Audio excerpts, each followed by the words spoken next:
مين أكتر حدا بتحبه يا حبيبي؟ أكتر حدا بحبه هو سيدنا محمد صلى الله عليه وسلم، لأنه علمنا المحبة والرحمة. هل حقا تشتاق إليه ترجو أن تسقى بيديه؟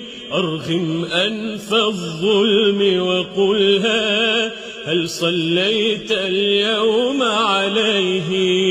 الفائز حقا من صلى والخاسر من عنه تخلى. مت يا مبغض أحمد غلا قد صلينا اليوم عليه. نشرا نصرا لمكانته غيظا لمحارب سنته.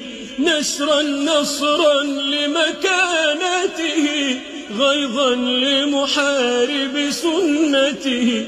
رب ارحمنا بشفاعته، رب ارحمنا بشفاعته.